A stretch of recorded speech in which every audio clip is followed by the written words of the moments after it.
Hello guys, OG నిన్ననైతే ఒక song release చేశారనమాట, guns and roses అని చెప్పేసి. సో సాంగ్ అయితే ఫస్ట్ ఇంప్రెషన్ చాలా బాగుంది, నాకు చాలా బాగా నచ్చింది. నేను థియేటర్లో ఈ సాంగ్ కోసం నేను ప్రత్యేకంగా చాలా ఎదురు చూస్తాను. ఎందుకంటే గ్లిమ్స్ లో పెట్టిన సాంగ్ కూడా ఇది ఎత్తురికి మరి హంగ్రీ చీత అని చెప్పేసి పెట్టారు చూసారా. సో ఇందులోనే అంటే రీమిక్స్ చేస్తారనమాట. చెప్పాలంటే తమనన్న మ్యూజిక్ చాలా బాగుంది, ఎస్పెషల్లీ ఆ బ్యాక్గ్రౌండ్ స్కోరు నాకైతే లిటరల్లీ గూస్ బంప్స్ అన్న ఫీలింగ్ వచ్చింది. ఏ పాయింట్లో వచ్చాయి అన్నది కూడా చెప్తా. అంటే ఇప్పుడు సాంగ్ ఇట్లా డ్యూరేషన్ ఉంటుంది, ఆ డ్యూరేషన్ ఏ టైంలో వచ్చిందని చెప్పేసి కూడా చెప్తా. మీరు వెళ్ళి డౌట్ ఉంటే వినండి. నాకు అక్కడ అయితే గూస్ బంప్స్ వచ్చాయన్నమాట.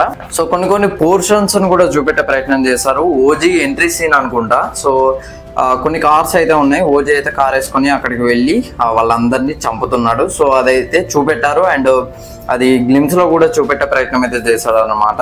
అండ్ ఒకవైపు గన్స్ లోడింగ్ చేయడం. నాకు తెలిసి గన్స్ అండ్ రోజెస్ అని ఈ సాంగ్ కి టైటిల్ ఎందుకు పెట్టారంటే, ఇప్పుడు ఒకవైపు గ్యాంగ్స్టర్ అంటే గ్యాంగ్స్ ని లీడ్ చేస్తూ ఉంటాడు, ఇంకోవైపు రోజెస్ అని చెప్తే లవ్ అనుకుంటా. ప్రియాంక మోహన్ తో అదే తన క్యారెక్టర్ నాకైతే పెట్టారు, కన్మణి అనుకుంటా సంథింగ్, నాకైతే తెలియదు ఎగ్జాక్ట్ అదేంటో కానీ.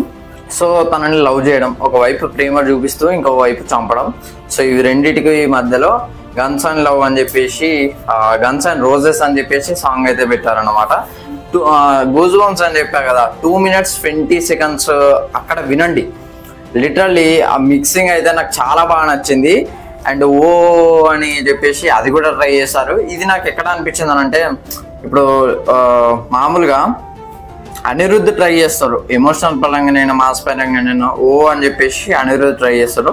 సో ఆ కైండ్ ఆఫ్ లో ట్రై చేస్తాడు అన్నట్టుగా తమనన్న నాకు అనిపించింది. బట్ ఓజీ తమనన్న ఆల్ టైమ్ బ్లాక్ బస్టర్ అవుద్దని నాకు అనిపిస్తుంది.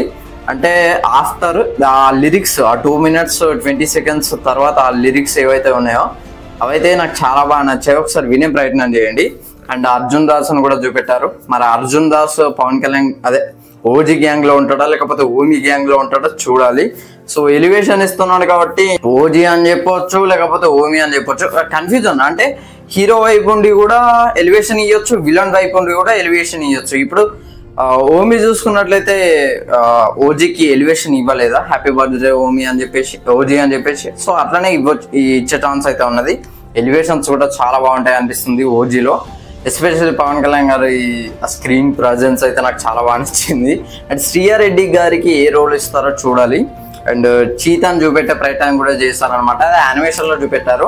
అంటే తనని చీతా రిఫరెన్సెస్ తో, ఫర్ ఎగ్జాంపుల్ మీరు గ్లిమ్స్ లో చూస్తే ఆయన షర్ట్ అయితే కొన్ని డాట్ ఉంటది అనమాట, అంటే చీతా అన్నట్టుగా చూపెట్టే ప్రయత్నం చేస్తారు.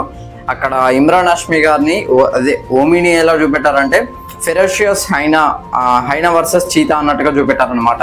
బట్ ఈ సాంగ్ లో, ఈ వీడియో సాంగ్ లో ఏదైతే ఉన్నదో అక్కడ చీతా కనబడ్డది ఓజీతో పాటు వెళ్తుంది అనమాట. మరి నిజంగానే చీతాను చూపెట్టారా మీకు తెలిస్తే కింద కామెంట్ చేయండి. అండ్ హైప్ అయితే ఈ సాంగ్ తో ఇంక్రీజ్ అయిందని చెప్పుకోవచ్చు. మేబీ 1000 కోట్లు కొడుతుందని చెప్పేసి, ఎక్కువ నేను ఓటింగ్స్ కండక్ట్ చేస్తే 1000 కోట్లు కొడుతుందని చెప్పేసి ఓట్ చేశారు. నేనైతే 500 to 750 crores అయితే కలెక్ట్ చేస్తానని నేను అనుకుంటున్నా. ఒకవేళ మూవీ అంత బాగుంటే మాత్రం ఖచ్చితంగా 1000 కోట్లు కొట్టి తీరుతుంది. అంటే పవన్ కళ్యాణ్ గారి కెరీర్లో one of the biggest hit అవుతుందని నా ఒపీనియన్. సో అండ్ ఇంకో వన్ మోర్ థింగ్ ఏంటంటే, సాహోకి ఓజీకి కనెక్షన్ ఉందా, దాని గురించి కూడా చాలా మంది అడుగుతున్నారు. సో మేబీ ఉండొచ్చు, ఉండకపోవచ్చు. మూవీ అయితే ఫ్రెష్ స్టోరీ అని మనకైతే అర్థమవుతుంది. సో ఇది ఫ్రెండ్స్ ఓవరాల్ గా వీడియో అయితే.